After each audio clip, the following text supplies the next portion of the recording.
आज मैं केवल संक्षिप्त में बताऊंगी। पिछले लेक्चर में हमने क्या किया था, आपको सभी नोटेशन फिर से याद दिलाएं और इस प्रक्रिया में मैं आपको धीरे धीरे ऑपरेटरों के आधार पर ले जाऊंगी।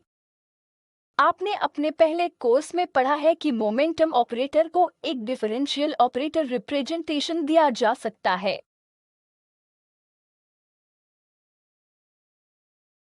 मोमेंटम सभी ऑब्जर्वेबल्स को ऑपरेटरों के रूप में लिखा जा सकता है। हम यह देखना चाहते हैं जैसे हम एक लीनियर वेक्टर स्पेस में एक आधार सेट लिखना चाहते हैं।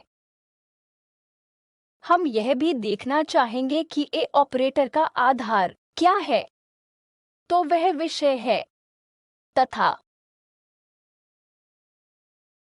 संक्षिप्त में बताएं कि हमने पिछले लेक्चर में क्या किया था।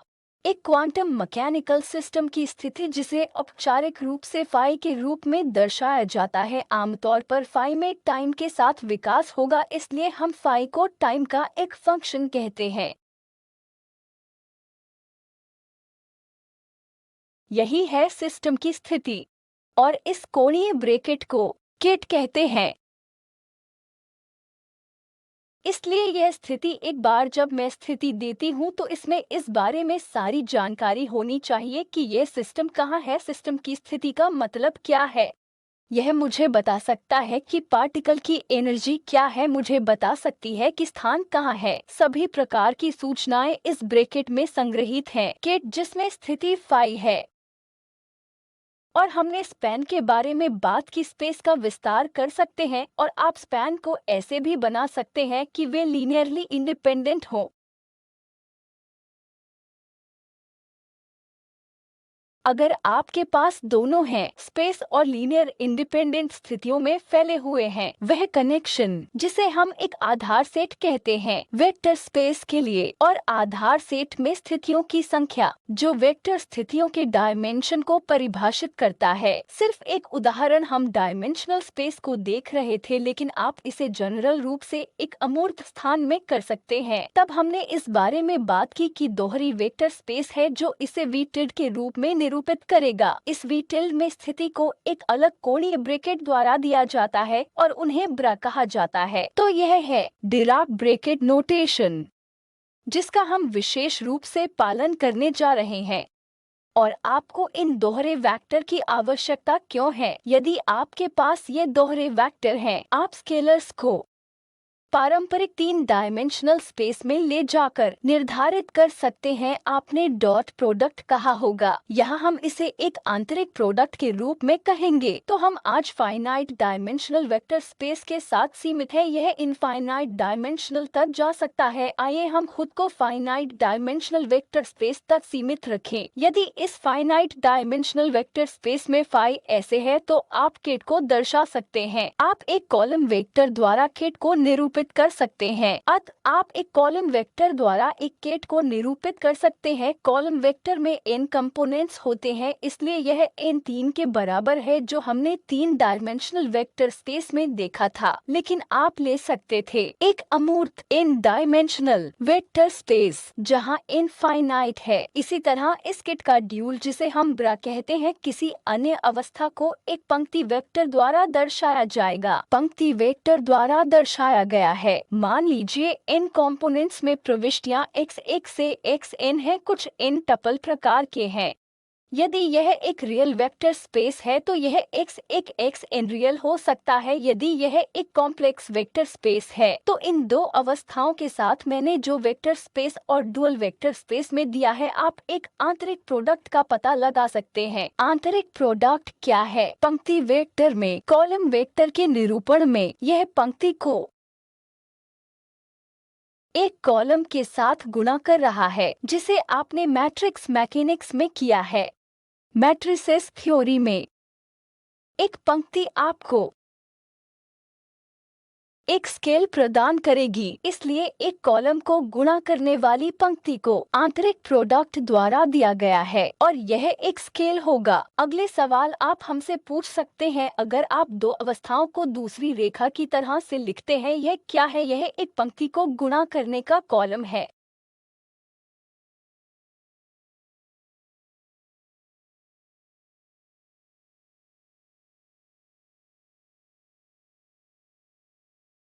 आपने एक पंक्ति को गुणा करने के लिए कॉलम किया है, यह आपको क्या देता है?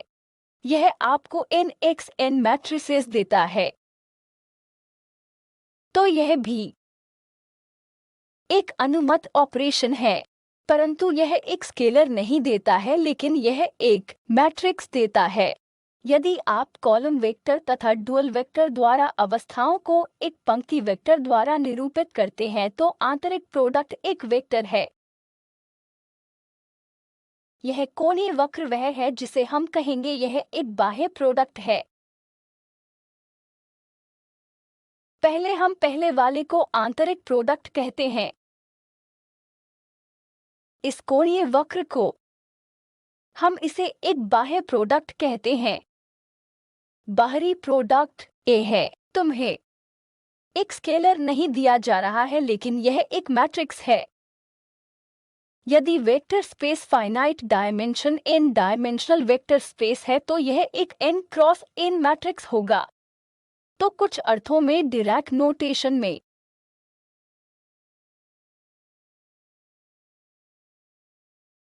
बाहरी प्रोडक्ट को एक ऑपरेटर की तरह माना जा सकता है और जिसे n क्रॉस n और मैट्रिसेस द्वारा दर्शाया जा सकता है। प्रतिनिधित्व का मतलब क्या है? मान लीजिए यह किसी वस्तु को रंग देने जैसा है, तो यह कुछ प्रकार है। मैं यह एक नीले रंग से दर्शाती हूँ, मैं यह एक हरे रंग से दर्शाती हूँ, कुछ इस तरह से। यह विभिन्न रंगों या विभिन्न ड्रेसेज के समान है। आप इस ऑपरेशन को बना सकते हैं। मान लीजिए मैं यूनिटी के रूट्स को देखना चाहती हूँ। आप सभी यूनिटी के क्यूब रूट्स से परिचित हैं।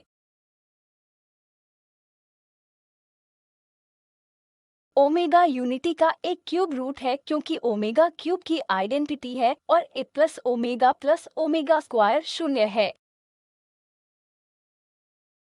आप उस ओमेगा को 2/2 मैट्रिक्स द्वारा निरूपित कर सकते हैं।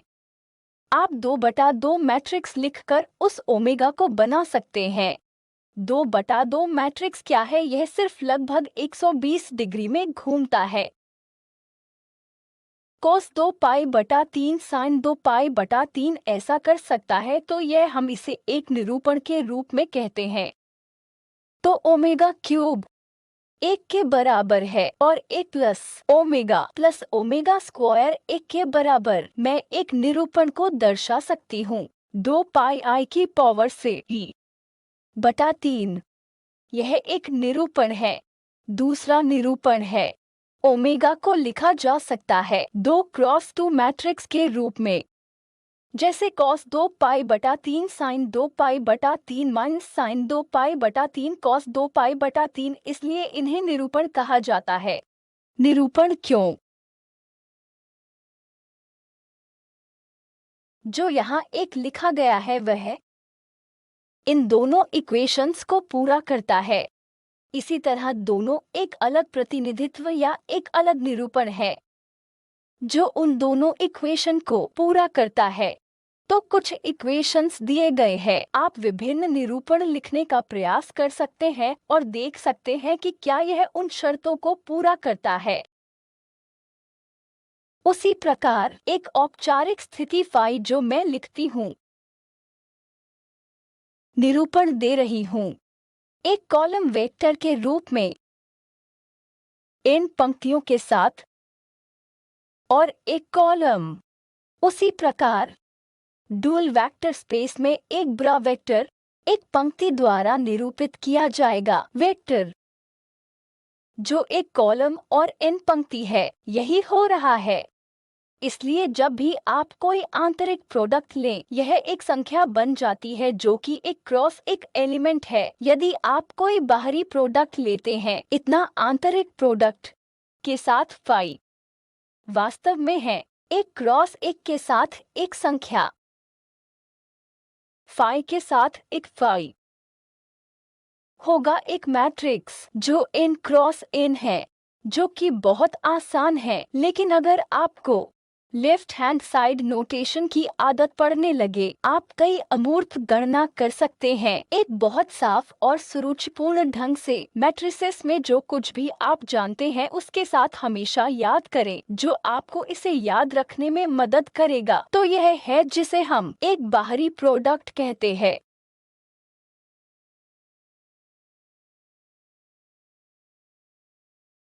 यह एक निरूपण है। अगर आप चाहते हैं, आप एक कॉलम वेक्टर द्वारा एक फाइनाइट डायमेंशनल वेक्टर स्पेस में केट वेक्टर का निरूपण कर सकते हैं।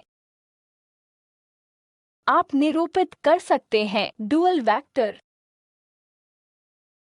साथ ही ब्रैक कौन सा है, एक पंक्ति के रूप में, और हम इसी का परंपरागत रूप से अनुसरण करने जा रहे हैं। एक फाइनाइट डायमेंशनल वेक्टर स्पेस के लिए हम मैट्रिक्स के साथ कुछ भी कर सकते हैं। मैंने यही कहा है कि कॉलम जो पंक्ति को गुणा करता है बाहरी प्रोडक्ट है और वह आपको n क्रॉस n मैट्रिक्स देगा। वास्तव में हम इस बाहरी प्रोडक्ट को डिराइव ब्रैकेट में एक ऑपरेटर होने के लिए कहते हैं। जिस तरह से आपको याद है कि आंतरिक प्रोडक्ट एक ही स्थिति को नॉर्म कहा जाता है, और यदि आप इसे इस नोटेशन में लिखने का प्रयास करते हैं तो आप चाहते हैं कि नॉर्म हमेशा 0 से अधिक या बराबर हो जब यह 0 हो, जब फाई एक शून्य वेक्टर हो।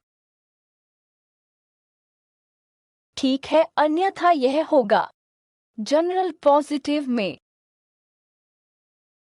और यदि आप निरूपण में फिर से लिखने का प्रयास करते हैं x1 से xn के साथ एक पंक्ति वेक्टर के रूप में और x1 से xn के साथ कॉलम वेक्टर, फिर यह वह कंडीशन है जो आपको मिलेगी इन दो वेक्टर के प्रोडक्ट में नॉर्म का स्क्वायर। और क्योंकि यह पॉजिटिव निश्चित है, यह भी प्रत्येक एक स्क्वायर होगा। मैंने स्क्वायर लिखा है, तकनीकी रूप से यह सही नहीं है।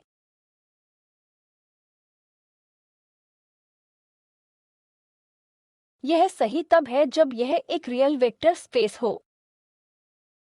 अगर यह कॉम्प्लेक्स वेक्टर स्पेस है, मुझे कॉन्जुगेट लेना है और एक कॉलम वेक्टर कॉम्प्लेक्स कॉन्जुगेट का स्थानांतरण करना है। कॉम्प्लेक्स कॉन्जुगेट तो आपको x एक स्टार लगाना होगा। x n स्क्वायर तक क्या होगा, और एक रियल वेक्टर स्पेस के लिए यह कंडीशन है। अगर मान लें कि मैं n को बहुत बड़ा मानती हूँ, भले ही मैंने फाइनाइट डायमेंशनल वेक्टर स्पेस के साथ शुरुआत की हो, n बहुत बड़ा हो जाता है। जो स्क्वायर मैं जोड़ती हूँ वह बड़ा हो सकता है, इन्फिनिटी हो सकता है। आपको कंडीशन चाहिए कि एक फाइनाइट डायमेंशनल वेक्टर स्पेस के लिए जोड़ी गई मात्रा जिसे आप हमेशा फाइनाइट बना सकते हैं, लेकिन अगर n बहुत बड़ा हो जाता है तो संभावना है कि यह फाइनाइट न हो। लेकिन आपको यह कंडीशन लगानी होगी, स्थिति को वेक्टर स्पेस में ले जाएं। इस तरह नॉर्म हमेशा फाइनाइट रहा है। वेव फंक्शंस में ऐसा किया। मैंने कहा कि वे वेव फंक्शंस सभी हैं स्क्वायर समाकलनीय वेव फंक्शंस। मैंने यह 1 या 2 सप्ताह पहले कहा था। मैंने यह कहा था। इसी तरह एक वेक्टर स्पेस पर यह कंडीशन जो एक finite n dimensional vector space पर है, इसे अनुक्रम माना जाता है, स्क्वायर योगीय अनुक्रम माना जाता है। अगर यह इस कंडीशन को पूरा करता है और इस तरह के स्क्वायर योग अनुक्रम का संग्रह है, जो फाई एक फाई दो स्थितियों का एक सेट है जो इस n डायमेंशनल वेक्टर स्पेस से संबंधित है, वह वेक्टर स्पेस यदि इसमें इस प्रकार के स्क्वायर योग अनुक्रम है तो आप उस वेक्टर स्पेस को कॉल करते हैं, आप उस वेक्टर स्पेस को निरूपित करते हैं जैसे L2। L2 है ये। तो दो एक वेक्टर स्पेस है जिसमें स्थितियों के सेट के साथ x n स्क्वायर पर समेशन का पालन इन्फिनिटी से कम होना चाहिए। स्थिति फाई है।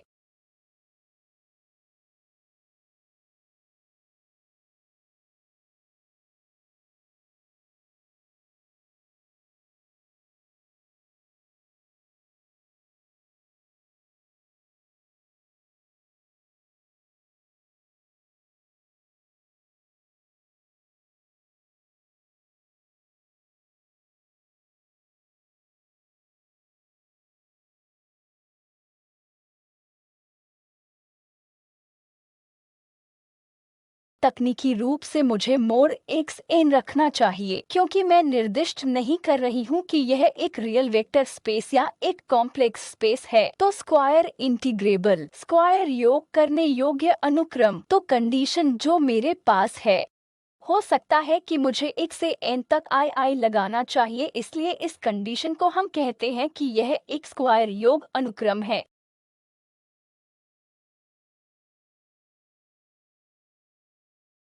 जिसका यह मूल्यांकन करता है और यह फाइनाइट है, ताकि आप धीरे धीरे देख सकें कि जब आप इंटीग्रेशन पर अपने पाठ्यक्रम में जाते हैं तो आप वास्तव में क्या करते हैं।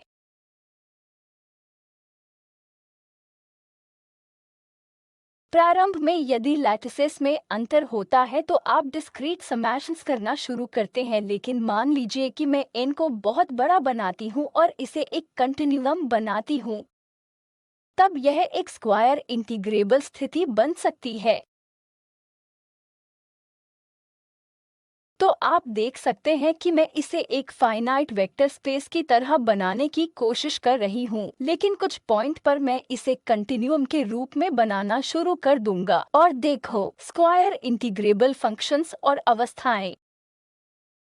तो यह सिर्फ आपको अवगत कराने के लिए है कि फाइनाइट डायमेंशनल वेक्टर स्पेस में वास्तव में क्या हो रहा है। यह फाइनाइट डायमेंशनल वेक्टर स्पेस कुछ ऐसा है जो नहीं है। आप जानते हैं कि यह सिस्टम में होता है। आप में से कितने लोगों ने स्टर्न गर्लैक प्रयोग देखा है? असल में दो बीम और वे दो स्थिति रैखिक रूप से इंडिपेंडेंट हैं और आपके पास एक दो डायमेंशनल वेक्टर स्पेस हो सकता है।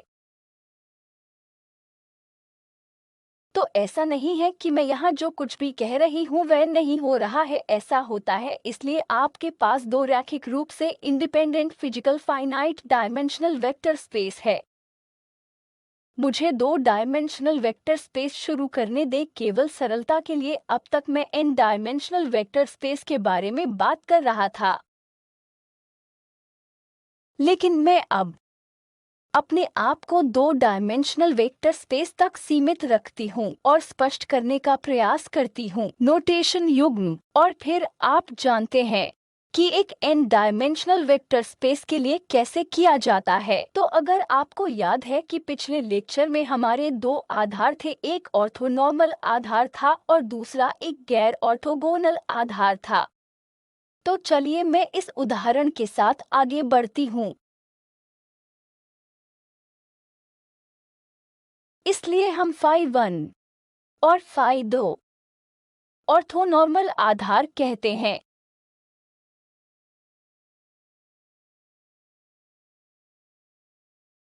जब ऐसा हो, जब 5 1 के साथ 5 का आंतरिक प्रोडक्ट 1 के बराबर, फाई 2 के साथ फाई 2 बराबर 1 के, वो फाई 1 फाई 2 के साथ 0 के बराबर हो, फाई 2 के साथ फाई 1। आप भी कर सकते हैं। इसे संक्षेप में लिखा जा सकता है फाई आई फाई जे के रूप में। डेल्टा आई जे के बराबर है दो डायमेंशनल वेक्टर स्पेस के लिए आई और जे एक दो होंगे। आई और जे दोनों इस पर एक ले लेंगे। यह एक कॉम्पैक्ट है। अब आप जनरलाइजेशन देखते हैं। अगर मैं इन डायमेंशन पर जाती हूँ, वहाँ इन आधार वेक्टर दो आधार वेक्टर नहीं और इस ऑर्थोनॉर्मलिटी की कंडीशन को पूरा करेंगे। इस प्रकार से यह सामान्य किया गया है, यह एक ऑर्थोगोनल है। तो अब हम क्या करना चाहेंगे कि हमारे पास एक गैर ऑर्थोगोनल आधार भी हो सकता है।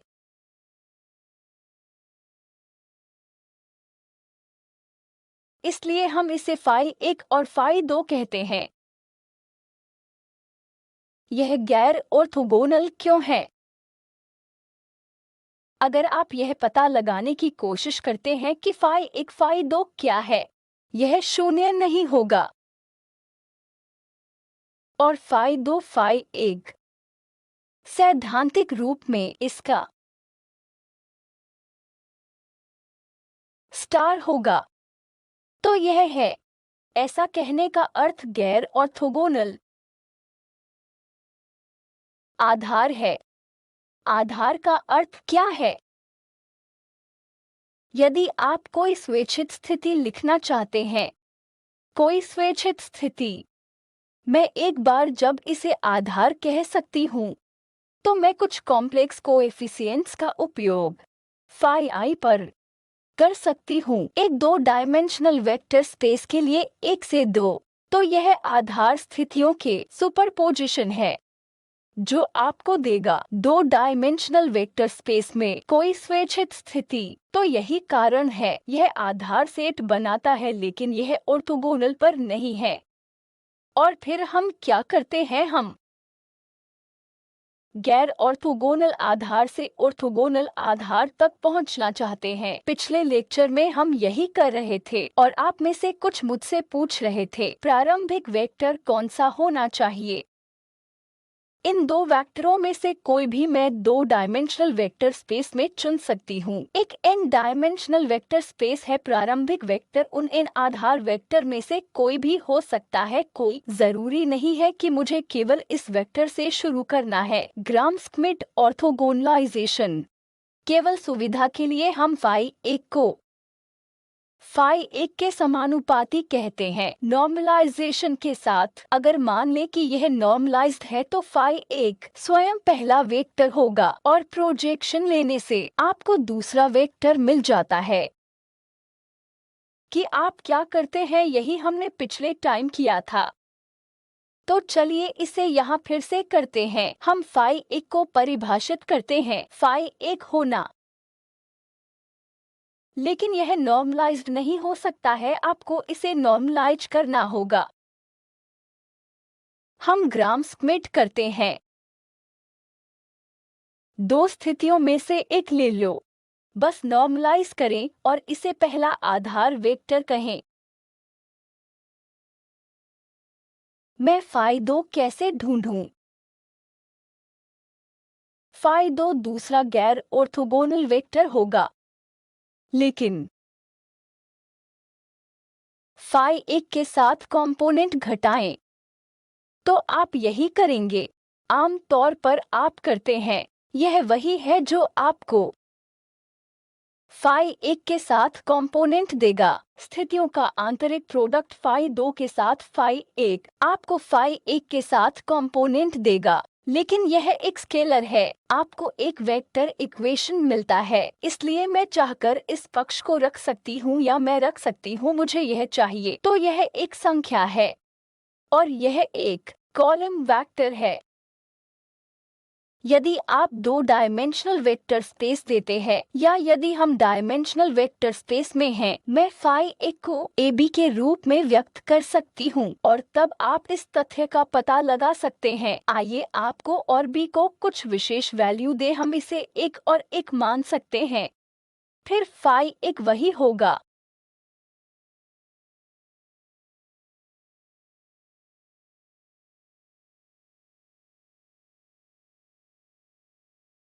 जो नॉर्म के कारण 1/√2 होगा। नॉर्म के कारण यह एक निरूपण है और हम इसका उपयोग इस प्रकार करते हैं कि यदि मैं फाई ज्ञात करना चाहती हूँ, मुझे फाई 2 लेने की जरूरत है, तो मैं इस नोटेशन में फाई 2 एक शून्य के रूप में निरूपित कर सकती था। अगर मैं इसे लेती हूँ, तब आप देख सकते हैं यह एक एक है। इसमें 1/√2 1 शून्य के साथ होता है और आपको 1/2 रूट देता है। तो यह करो और आपके ऐसा करने के बाद जिस भी किसी न्यूमरेटर रिजल्ट की मुझे जरूरत है, ये जो कुछ भी है, मैं इसे कुछ नई स्थिति कहती हूँ और आपको आंतरिक प्रोडक्ट का नॉर्म लेना होगा। इसके साथ ही वह स्थिति आप समझते हैं कि मैं क्या कह रही हूँ और फिर स्क्वायर रूट ले और आपको फाई 2 मिलनी चाहिए। हम यहाँ क्या उम्मीद करते हैं?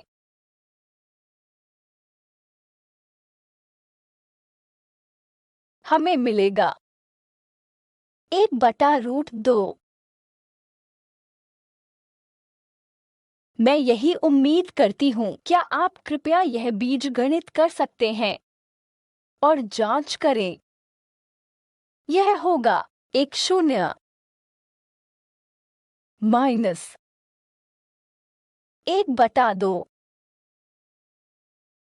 1 1 1 1 1 0 के साथ 1 1 और फिर 1 1 0 के साथ। क्या होता है वो 1 है और ये 1 के बाद 1 है, तो आपके पास 1/2 और 1 माइनस 1/2 होगा।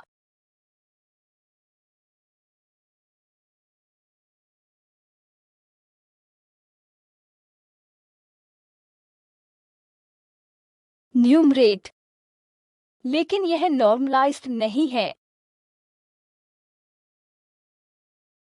यदि आप ऐसा करते हैं तो यह 1/4 x square plus x square है, लेकिन 1/4 तो यह आपको क्या नॉर्मलाइजेशन देता है? कोई 1/4 प्लस 1 जो कि 2/4 है, जो 1/2 का अर्थ है n का स्क्वायर रूट है, स्क्वायर रूट बटा 1।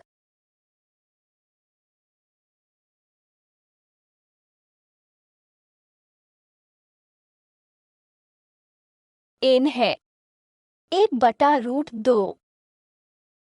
तो आपको प्राप्त स्थिति है 1/2 प्रकार की। इस तरह के एक साधारण उदाहरण के लिए इसे करने का बहुत आसान प्रयास करें और इसे महसूस करें। लेकिन इस प्रक्रिया में कुछ ऐसा है जो मैं आपको बताना चाहता था। हम यहाँ क्या देख रहे हैं? यह अंश, वह अंश क्या है? अभी कुछ स्लाइड्स पहले कहा, एक बाहरी प्रोडक्ट है। लेकिन इस बाहरी प्रोडक्ट का ऑपरेशन क्या है? यह प्रोजेक्ट करता है कंपोनेंट एक स्वैच्छिक स्थिति का, साथ में फाई एक डायरेक्शन। यह बाहरी प्रोडक्ट एक प्रोजेक्शन ऑपरेटर है। फाई एक एक प्रोजेक्शन ऑपरेटर है। एक मैट्रिक्स ऑपरेटर बनने जा रहा है। यदि यह काम करता है तो मैं इसे इस रूप में बुलाती हूँ और पी एक ऑपरेटरों को हैट के साथ रखती हूँ। यह वह कन्वेंशन है जिसका हम अनुसरण करते हैं। इसे मोमेंटम के साथ भ्रमित न करें।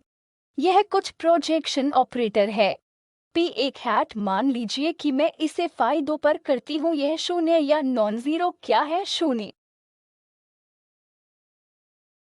ताकि एक प्रोजेक्शन ऑपरेटर की परिभाषा, यदि आपके पास n आधार सेट है, यदि आप एक विशिष्ट आधार पर परियोजनाओं के साथ एक प्रोजेक्शन ऑपरेटर को परिभाषित करते हैं, तो जब दूसरे ऑर्थोनॉर्मल आधार पर काम करता है तो यह 0 होने वाला है। यह एक प्रोजेक्शन की परिभाषा है। इसी तरह एक 2 डायमेंशनल वेक्टर स्पेस के लिए भी परिभाषित कर सकते हैं। एक प्रोजेक्शन ऑपरेटर P2। आप एक प्रोजेक्शन ऑपरेटर P2 परिभाषित कर सकते हैं। P1 प्लस P2 क्या है? प्रोजेक्शन ऑपरेटरों का योग एक आइडेंटिटी ऑपरेटर की तरह होना चाहिए। 2 डायमेंशनल वेक्टर स्पेस में मैं खुद को निर्दिष्ट कर रही हूँ। 2 डायमेंशनल वेक्टर स्पेस में 2 प्रोजेक्शन ऑपरेटरों को आइडेंटिटी के रूप में अभिव्यक्त किया जा सकता है। इसलिए जब भी मैं स्वैच्छिक ढंग से स्थिति एक फाइल लिखती हूँ तो मैं इसे लिख सकती हूँ, जैसा कि मैंने कहा था कि मैं इसे कुछ ci टाइम्स फाई के रूप में लिख सकती हूँ।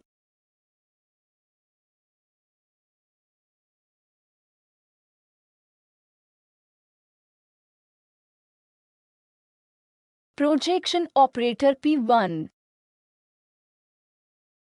फाई प्लस P2 फाई आई,